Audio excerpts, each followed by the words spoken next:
Good. It took a picture. Is it not on video? Oh, it's video now. Yeah. Okay, Sorry. cool. Hello, Professor. I'll be performing 2.9. And 2.9 is just saying that we have an electric field in some unspecified region.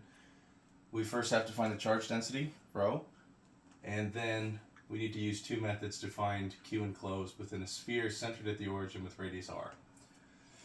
So we need to understand Gauss's law, right? And Gauss's law effectively states that the electric field produced by a point charge, right, when we enclose all of the charges within a surface, a closed surface, we find all of the enclosed charge. Well, when we have an electric field and we integrate it over a closed surface, we find that all the charge enclosed over the permittivity of free space, which is epsilon naught. We know that. We also know that, thanks to divergence theorem, that the closed surface integral of any vector dA, in this case the electric field, is equal to the non-closed volume integral of the divergence of that same field, that same vector field, again, electric field in this case, times the volume element, the infinitesimal volume element. We also know that Q enclosed, right, all the charge enclosed within a surface, can be put in terms of rho. We know that the volume integral of rho d tau, right? We know that all the charge that will be within the surface is effectively a function of rho, the charge density, because rho is just the charge per volume. So if we integrate it over a volume, we get all the charge enclosed within the volume based on the limits of integration provided. So from here, we recognize that E dot dA, the closed surface integral of E dot dA, is equal to the charge enclosed over the permittivity of free space. We know that. We also know that Q enclosed is equal to the volume integral of rho, and we know that we can pretty much set all of these equal, so we will. So we know that E dot dA of the closed surface integral, right, is effectively equal to Q enclosed over epsilon naught, right? And we know that the closed surface integral dot dA is also equal to the open volume integral of the gradient of the electric field d tau.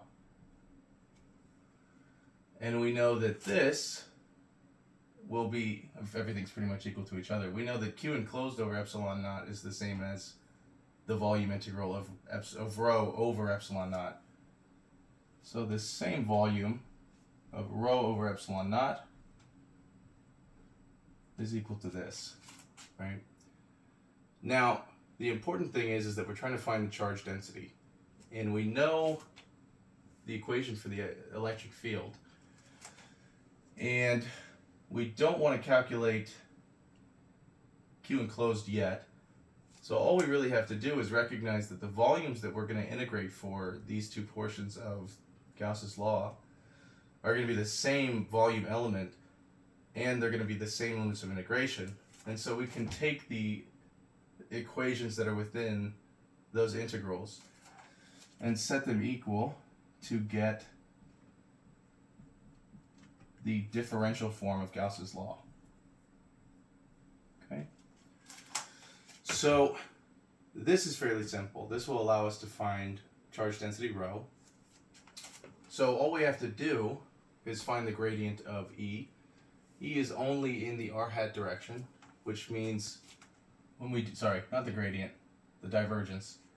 When we do the divergence of E, the first, or the r hat component of the divergence of a vector function is 1 over r squared del r squared times E of R, which is the only component of the electric field.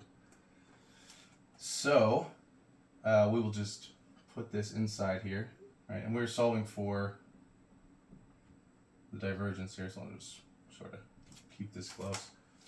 R squared times ER is K. Let's keep this in the same operation. We have K R to the fifth, and the first derivative of KR to the fifth, keeping K a constant, is, I'm going to bring it over here, K times 5R to the fourth, so we'll just say 5K R to the fourth, and then we just have to multiply this by that 1 over R squared, and we end up with 5K R squared, and we know that this is this, and we know that this is equal to rho over epsilon naught, and so we find that charge density rho is just equal to 5 epsilon naught K R squared. And that's the first part. Now, to find Q enclosed, we're just going to use basically the derivation of Gauss's law. And there's multiple ways to go about it, right? Because all we have to find is Q enclosed, and we have rho, and we have the volume that we're going to do it over. So we know that in this case, we're going to do it over a sphere centered at the origin with radius r. Never hurts to draw a picture. So we'll do that. And here's the sphere of sorts. And we know that the dA element for this sphere would be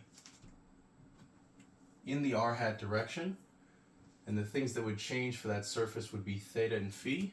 So we have the components of that element in this case would be r squared sine theta times d theta d phi in the r hat direction. So we have that. So we could do the closed surface integral here. So we'll start with that. That's one method.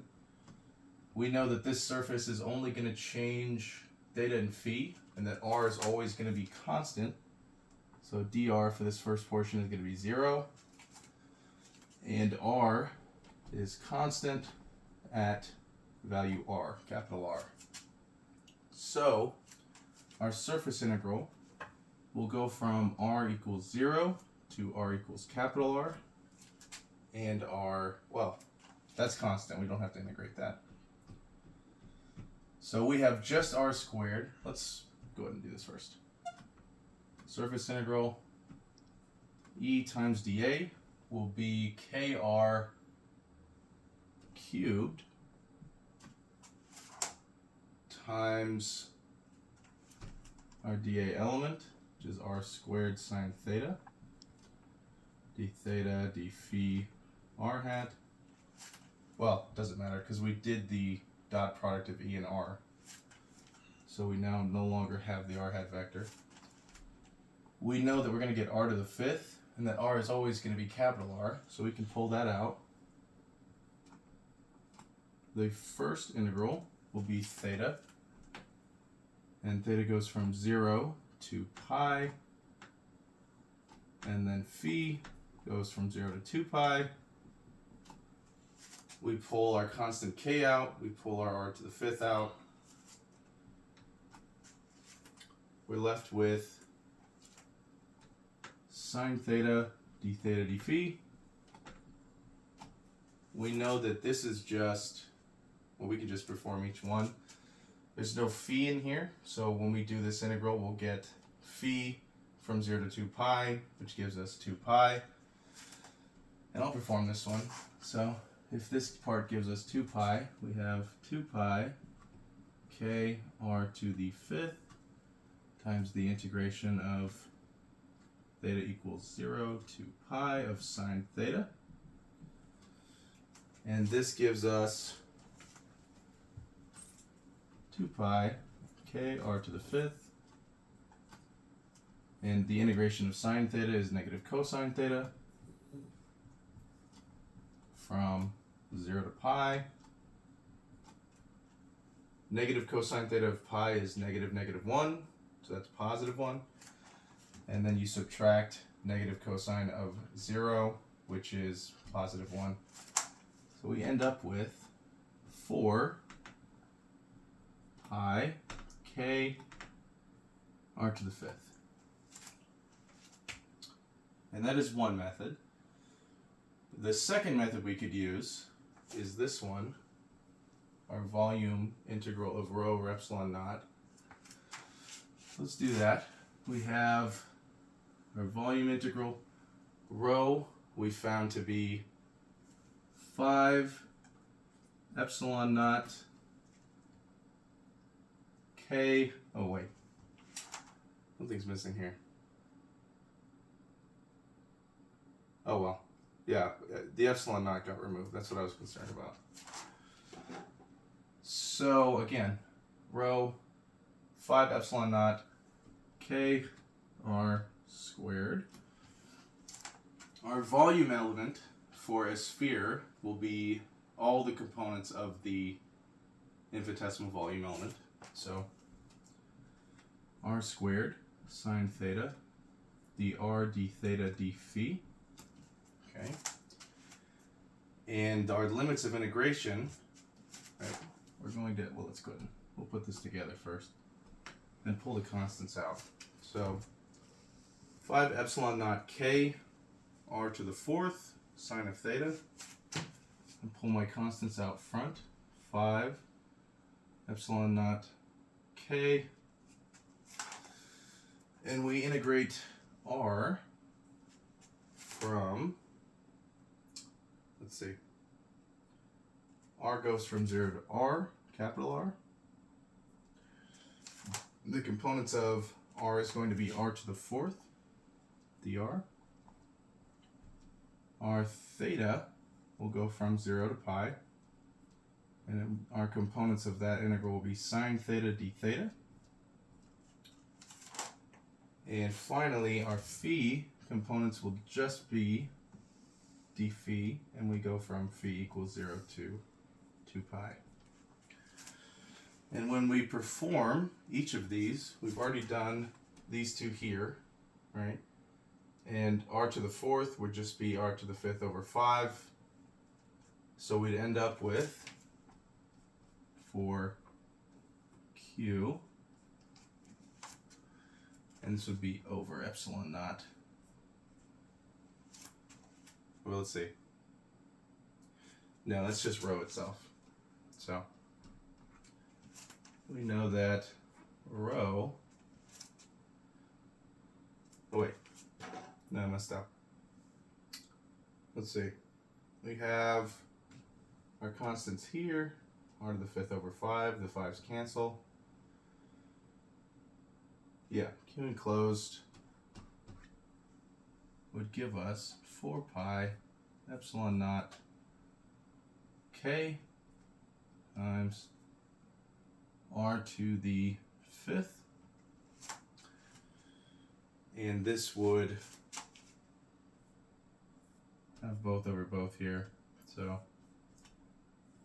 to just get that, we'd end up with q again equals 4 pi epsilon naught k r to the 5th.